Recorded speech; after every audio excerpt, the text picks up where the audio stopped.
is an April Fool's joke, although one story turns out the whole thing is an April Fool's joke, although evidently an unintentional one.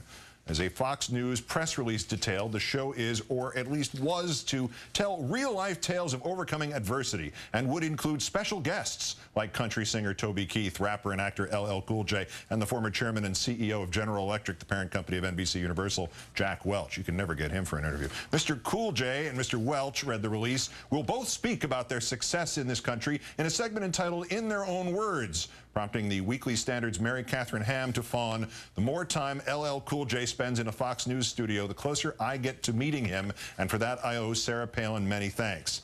Ham, I don't think so. Ms. Ham can save the thank you note for another time. LL Cool J will not be spending time in a Fox News studio anytime soon, because he already did 18 months ago.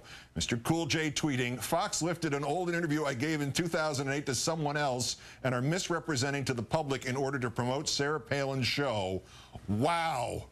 Fox News announcing it would pull the interview from the show and being real nice about it. "Real American Stories features uplifting tales about overcoming adversity, and we believe Mr. Smith's interview fit that criteria. However, as it appears that Mr. Smith does not want to be associated with a program that could serve as inspiration to others, we are cutting his interview from the special, and we wish him the best with his fledgling acting career."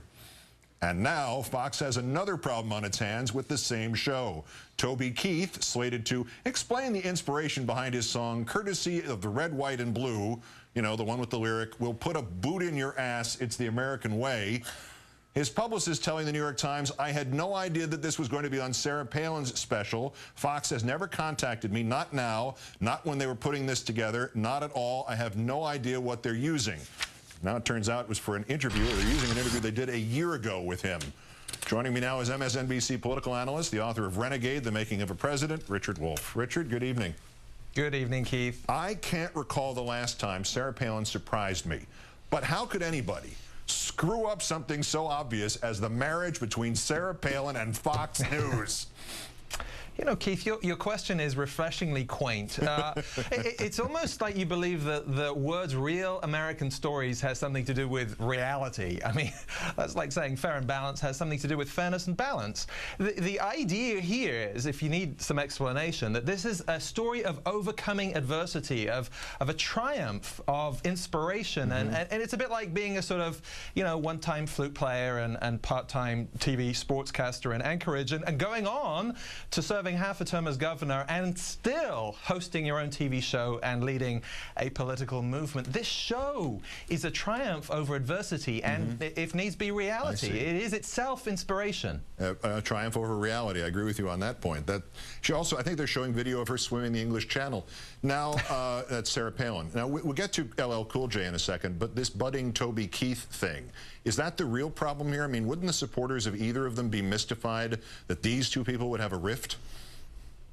Yeah, you would think so, although it's interesting seeing the New York Times. I mean, it is, as someone might call it, the lamestream media. The New York Times has quoted his publicist saying that they never got an email from them, from Fox News, so it's a surprise even to the publicist, never mind to the poor interviewee. But Toby Keith is a kind of interesting guy. I mean, he obviously is on the conservative side of things. He's called himself a conservative Democrat, says he's a friend of James Jones, the national security advisor, also a friend of Bill Richardson. So, I mean, this guy's all over the place. Yes, well, apparently he's not being interviewed by Sarah Palin. They've now admitted that she didn't do any of these interviews. She's just the front person for the show. Right. About LL Cool J, Fox used that standard dismissive, "we'll wish him luck" nonsense in the press release. But didn't we just watch a kind of fascinating dynamic in play? First, Fox found him inspirational, and he was sort of the headliner, or one of the headliners, for this unrolling, I almost said unraveling, of Sarah Palin's first show, but it's already unraveled. But then he called them on this corner cutting, and suddenly he's not inspirational anymore. He's just a fledgling actor. No, not inspirational. But you've got to hand it to the comics at the Fox press office. They actually could have their own show. It would be like 30 Rock, because they cut it up every single night, and it's just a laugh a minute. It's just it's funny in how they try and stretch this stuff to pretending like the stories hang together. And also, one interesting thing: the only press releases I've ever seen where the quotes are anonymous. Nobody wants to put their names. They don't have the courage to put their names to this this crap. It's hilarious in its own way. But I want to get one journalistic question here. Not that Fox believes it's bound by, journalistic rules, but if she says, I interviewed LL Cool J, or they say she interviewed LL Cool J, obviously that would be beyond the pale. But if you don't say it in the promos, you simply imply it. Is that legitimate even at Fox News?